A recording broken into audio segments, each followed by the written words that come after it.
မှာထာဝရချစ်ချင်းမေတ္တာများစီစဉ်ရှင်သန်စေဖို့ဖြစ်ပါတယ် As we all know that champagne is a symbol of celebration and happiness, we would like to wish the couple an everlasting flow of love and joy in the marriage life. ရှမ်ပိန်ဖောက်ချင်းခဏပါ1 2 3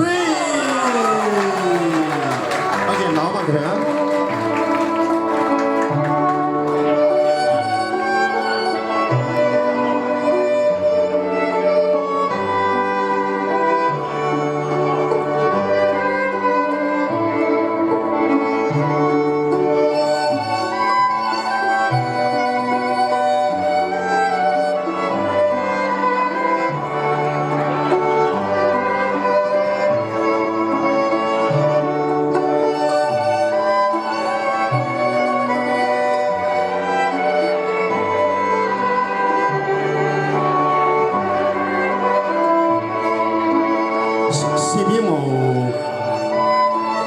သူတို့သားသူတို့သမီးရဲ့ဆွေမျိုးတားချင်းများတကယ်များ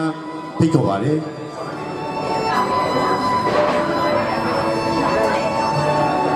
ဂျားစင်မို့ကြွပါ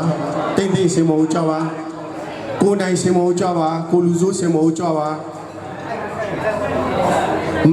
မလာမင်းစင်မို့ကြွပါ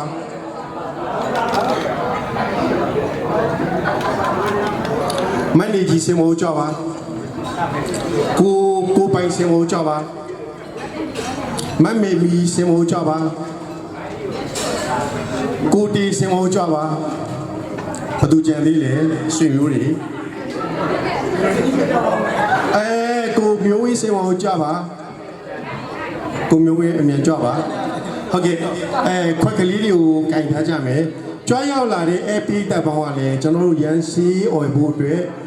ကျွန်တော်တို့ခွက်ကလေးတွေတောက်ဆရာခွက်ကလေးတွေကင်ထားပါကိုနီစောစင်မို့ကြပါ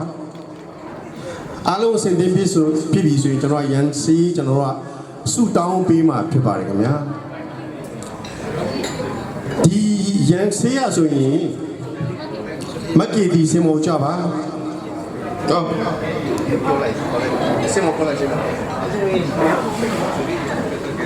ရန်စီရဆိုရင်ကျွန်တော်ကန်တိုနီဒလီထုံးစံဖြစ်ပါတယ်ဟိုတော့ကျွန်တော်တို့စစ်တိုက်တော့မယ်နောက်နေ့မှာစစ်တိုက်မယ်ဆိုရင်စစ်ဘူကြီးရစစ်သားတွေနဲ့အတူတကွစားတောက်ပြီးတော့ရန်ဆေးကိုအော်ပြီးသူတို့ရဲ့စိတ်ဓာတ်တွေတက်ကြွအောင်ဆိုပြီးတော့အော်တဲ့ဒလီဖြစ်ပါတယ်သူတို့သားကိုကျွန်တော်တို့ကစိတ်ဓာတ်တက်ကြွအောင်အော်ပြီးမှဖြစ်ပါတယ်Now we're gonna raise 3 toasts to wish the bride and groom. Just to recap a little bit, as the 3 toasts, the first toast means to wish them an everlasting and happy marriage. And then the second toast is to wish them eternal love for each other. I'm sure it's possible, okay? And the third toast is to wish them to have a baby very soon. Go away, please, that one very important. I want to play with your baby. So now let's all raise your glasses.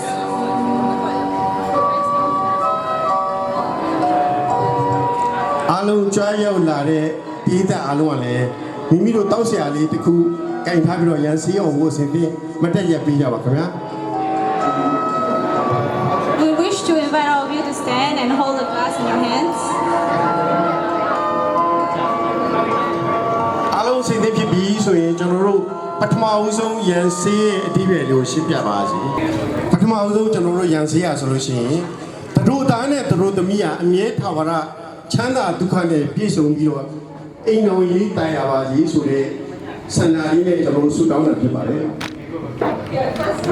To wish them everlasting and happy marriage. ကဲစပြီးတော့ကျွန်တော်တို့ရန်စီအော်လေရအောင်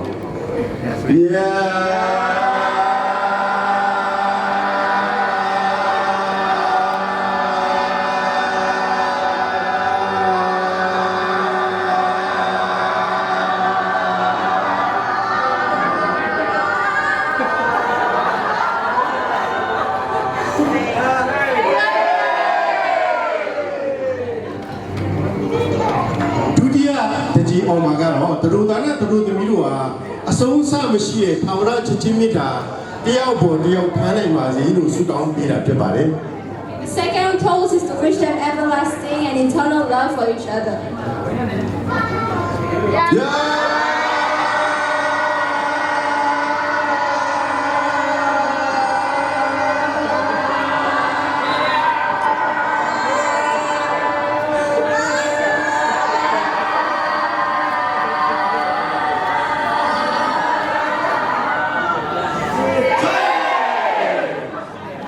เคတတိယကျွန်တော်တို့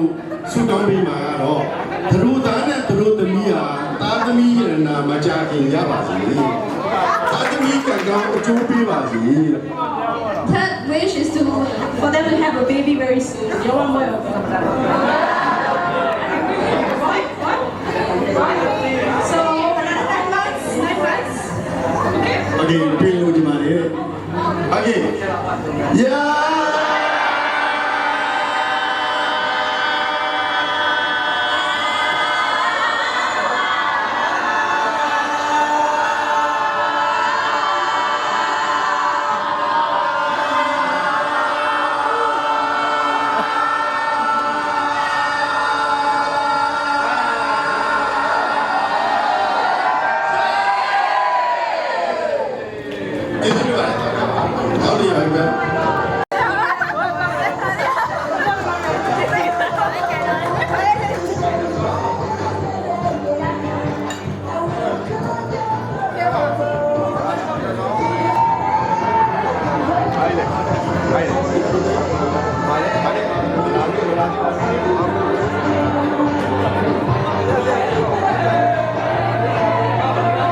Terus tarik terus dulu kalau di miau itu apa ya?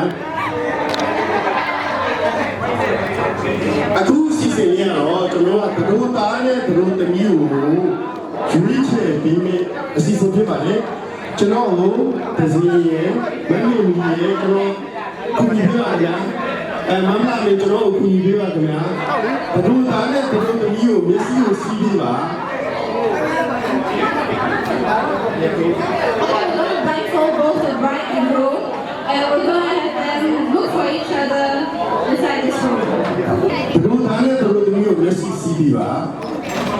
Chúng nó terus tarik terus miau, kalau terus miau dia tiga suralu, chúng nó siap hai mati kita jauh. Terus tarik terus miau syarat jaga,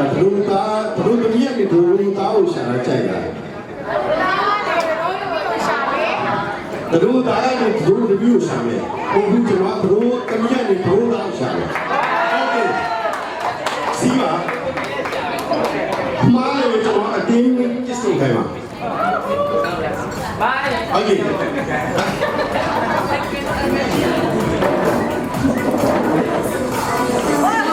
Blindfolding the bride, and she has to use the sense of touch to try to find a husband.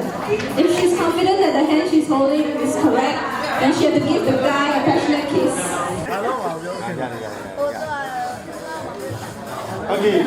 Terus miau ni terus sama. Kalau terus japa lama, japa kuni japa ubi. Lain kudu lama, kudu japa ubi. Kupai lama, kupai miau lama, kunai lama kunai. Ubi. Gosi. Okay, dansi bawa. Kupai lama.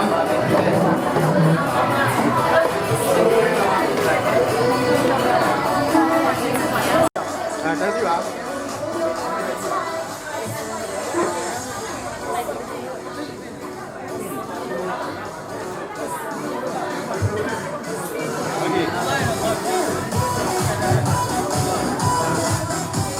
Okay, sini jadi. Okay, kalau terus apa ni? Kalau dia implement ini cikgu ni dansi dah. Yo, okay, pertama untuk persembahan ini sabi yo, sana. Okay, lego. Sana. Tiga solusi terlalu.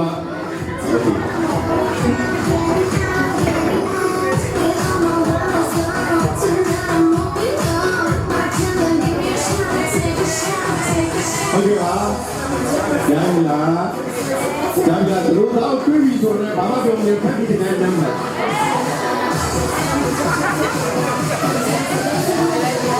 Okay. Daniela. You are going to know. You are going to know. Okay, let's go to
Okay, I do it to the road select you. The road from here, you know, people are thank you. The road from here, Pau, I did the road, you know, you got me. A few million hours, and started a view of Pau, Nama, Lavina, Tropio. Okay, we'll be all so you are. And now we have the flower bouquet showing action. So any of the flower ladies, please have your heart. Okay, Cindy Pipila, Anu Pau, Mami, you are Cindy Pipila. And Mami Pipila, Mami, you draw.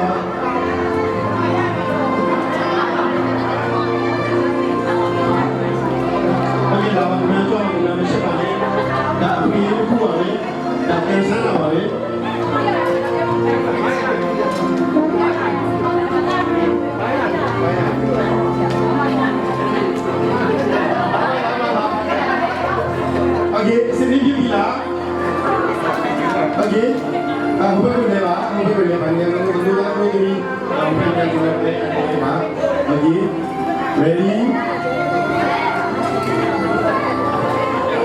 ready? Ready for now? 1, 2, 3.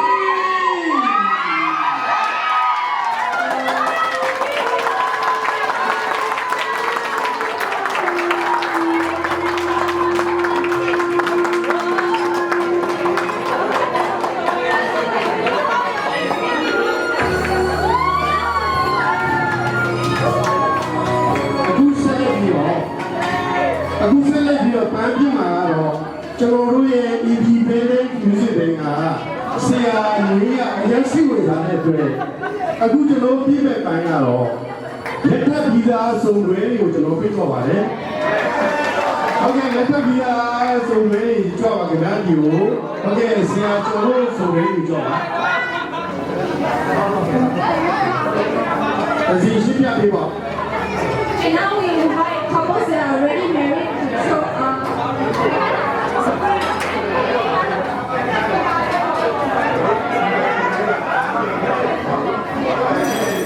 We will invite couples that are already married to try to catch the bouquet this time. Good luck.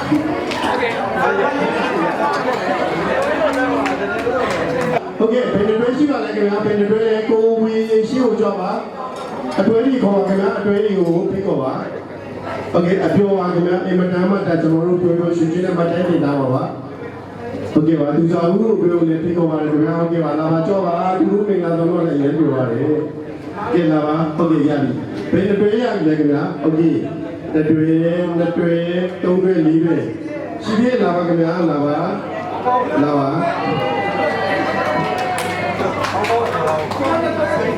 Các con cho vào cái nhà các con tự nhiên mình làm tự nhiên sụp đi đủ. Các con cho vào anh em không cho là vào cái nhà. Ok bà, ok, thật đúng, dạ vậy. Thật đúng ta này, thật đúng tầm nhiên này đi rồi, cho nó luôn đi bán gì đi bán này. Đã cả rồi mình là sao phá đi ra đi đi, စုံတွဲတွေကိုကျွန်တော်တို့ကဒီပန်းကြီးလေးဖြစ်ပြီးလိုက်တာဖြစ်ပါတယ်မိတဲ့သူကိုကျွန်တော်ကဆုပေးပါမယ်ဆုရှိရနော်ဟုတ်ကဲ့ဆုပေးရမယ်နောက်တော့ကျွန်တော်အမှတ်ရကျွန်တော်ဗီဒီယိုရိုက်ပြီးတော့ YouTube မှာတင်ပေးမယ်ဟုတ်ကဲ့ ready ဖြစ်ပြီဆိုရင်အစီအစဉ်ပြင်ထားပါခင်ဗျာကျွန်တော်တို့ဒီထဲတော့ဒီမှာခင်ဗျာဟုတ်ကဲ့ပါအဲ့မှာတော့မိအောင်ဘန်းတော့ပြောရမှတော့ YouTube လေးရောက်တော့မှာနော်ဟုတ်ကဲ့အစီအစဉ်ဖြစ်ပြီနော်ဆရာညီကြီးနဲ့ကိုကောင်းကောင်းအစီအစဉ်ဖြစ်ပြီလားဟုတ်ကဲ့အစီအစဉ်ဖြစ်ပြီလို့စပါမယ် ready ready 1 2 3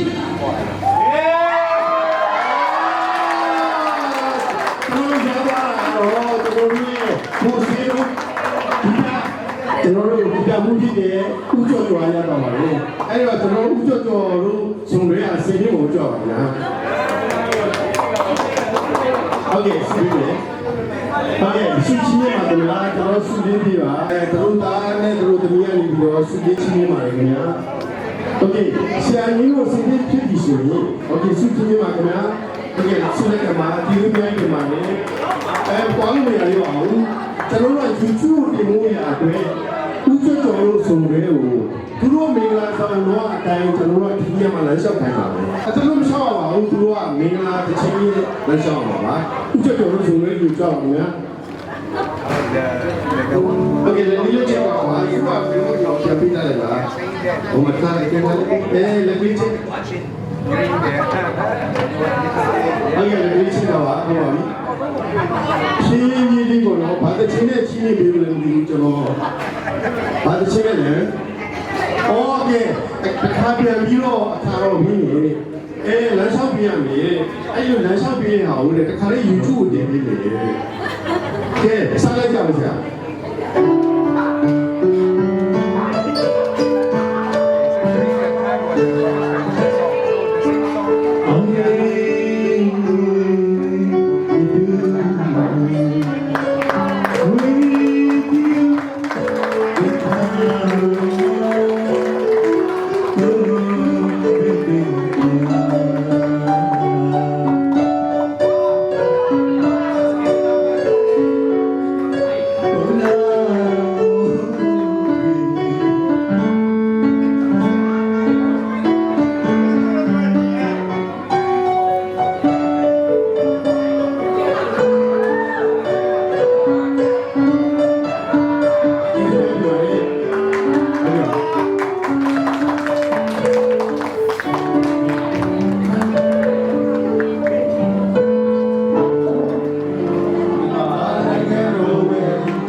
And you can only shake that one really hard. And the person who can shake the longest will win the prize.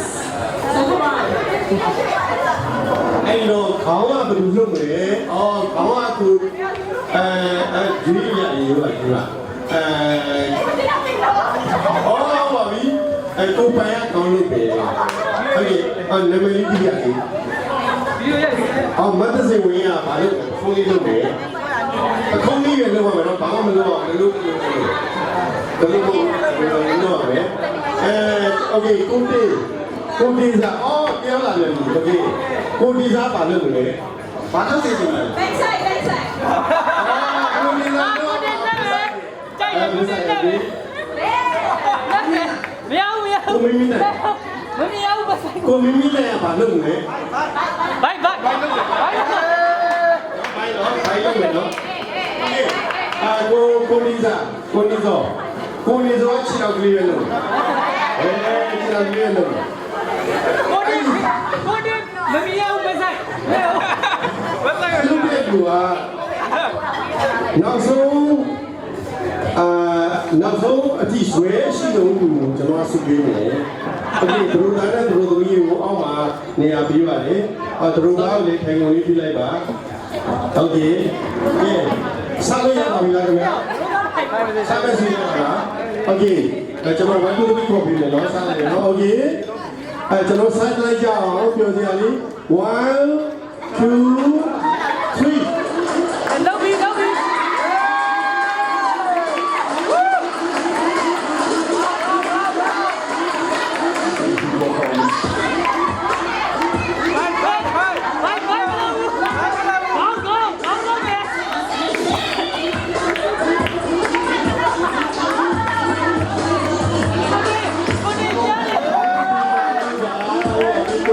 ကျွန်တော်ဒီလိုပါလေကိုလူကြီးကဒီလိုပါလေ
ခုတိုင်သွားတဲ့လူကတော့မတ်စီဝင်ပြပါလေကျွန်တော်စုလက်ခုပြပါမယ်သူတို့သားတဲ့သူတို့တကယ်လေးတော့စုလက်ခုပြပါခင်ဗျာဟုတ်ကဲ့ပါโอเคစုလေးချင်းပါလေမတ်စီဝင်တို့နေရာပေါ်တော့ဟုတ်ကဲ့ပါโอเคစုချင်းပါလေလက်ခုပဲလေးလို့ပါလက်ခုပဲအခုနောက်ဆက်လက်ဒီစားမှာတော့ကျွန်တော်တို့ဘူအောင်ထောက်မယ်ကျွန်တော်တို့ထဲလာတယ်ခဏကြောက်ကျွန်တော်အော်ပြီးမယ်ဝတ်ကူတရီအော်ပြီးမယ်တော့သတိဆိုတဲ့ကမှာအော်ချမ်းရှူတယ်ချမ်းရှူတာဟုတ်တယ်ချမ်းရှူတယ်နော်ဘယ်သူရင်ပောက်သွားလဲဆိုတာအရင်ပောက်သွားဆိုတဲ့တော့ကျွန်တော်သင်ချာကြည့် ကြပါလက်မစိမ်းနေတော့ ready 1 2 3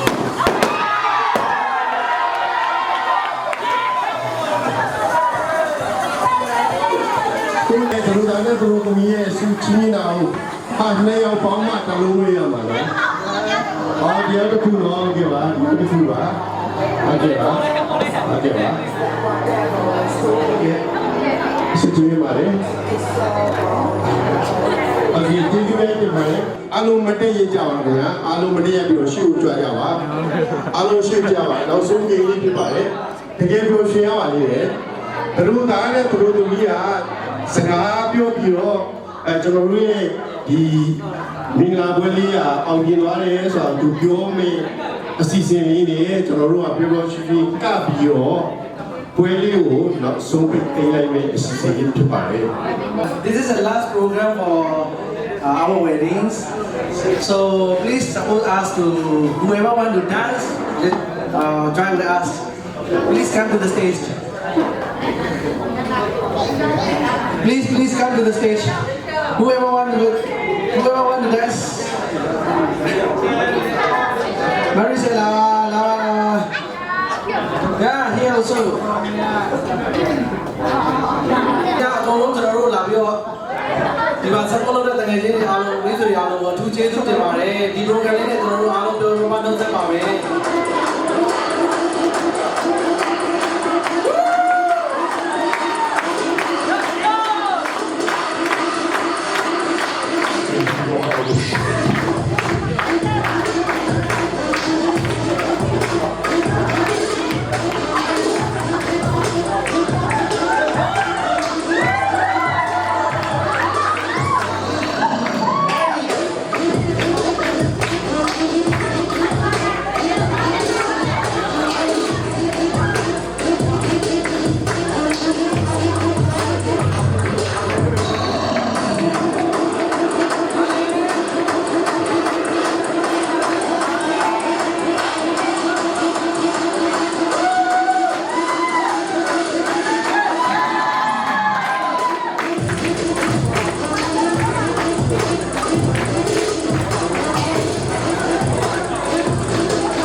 အောင်မြင်စွာပျော်ရွှင်စွာနဲ့ပြီးဆုံးပါပြီခင်ဗျာ